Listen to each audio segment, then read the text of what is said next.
Speaking of a high motor fighter, we have Sergey Derevyanchenko against Triple G coming up. That is next weekend. Yes. That's going to be a good fight, man. Two Eastern European dudes, albeit with somewhat different styles, but hard-nosed guys that come in to throw and take their opponent's heads off. That Gulag gang. The Gulag gang. Oh, yeah. Do you think that Derevyanchenko, have you seen anything in his style that you believe may trouble Triple G? Gennady Golovkin.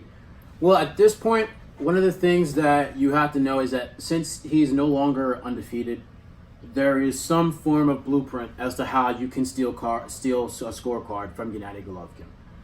One of the things that Derevyanchenko does is he moves pretty well. Wait, what is the formula? Just trying to move well, have the power to stymie him a little bit, and try it's just one.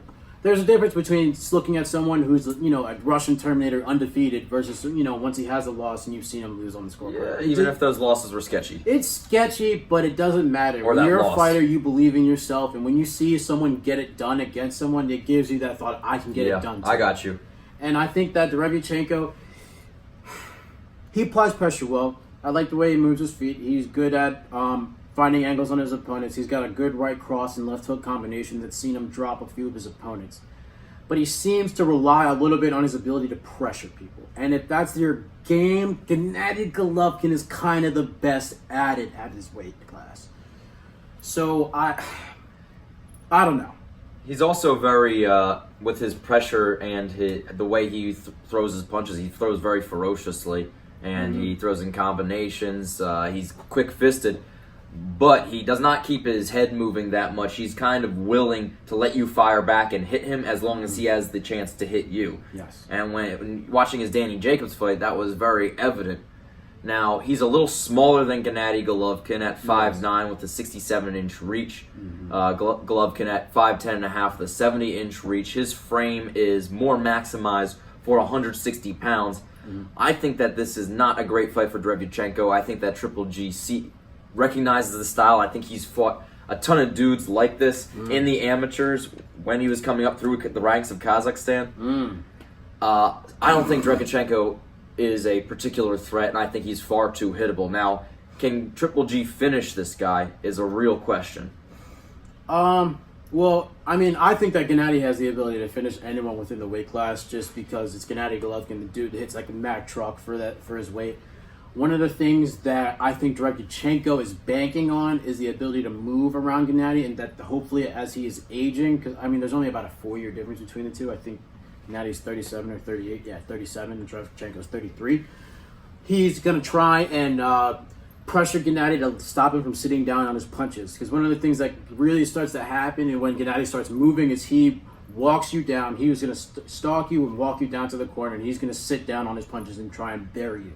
And I think that Derevyanchenko probably believes that he can move out of the way, probably circle around him, kind of a la Sean Porter against Errol Spence, and try and work potentially at the body, because I don't know if anyone's really stopping Gennady. He's got that freak neck strength, and I don't think that anyone's really going to be able to stop him like that. And I think that Derevyanchenko is going to try and work a little more elusively.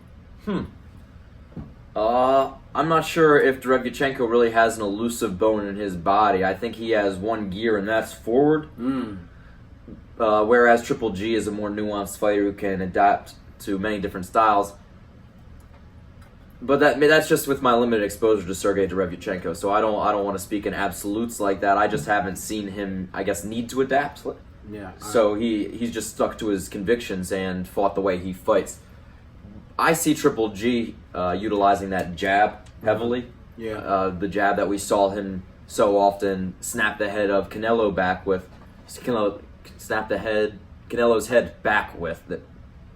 Words. We had some margaritas. It all flows together. So that jab is going to be utilized. He's been working more with movement with his new trainer. I think he's not so trying to be Julio Cesar Chavez now.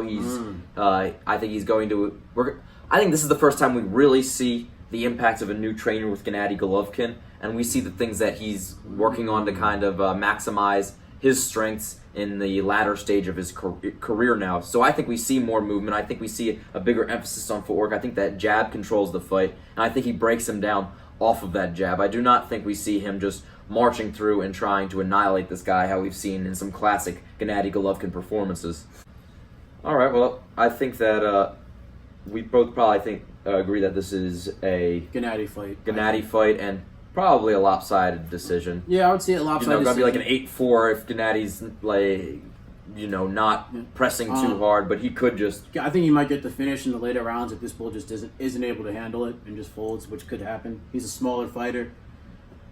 Yeah, he is a little smaller. That's the one thing about Derevyanchenko is I don't think that he's going to have the oomph because I don't think he has the size, the presence to really threaten Triple G. But you know what? These guys are animals, and you can't just get caught reckless with one of these shots by Derevyanchenko because he throws heat.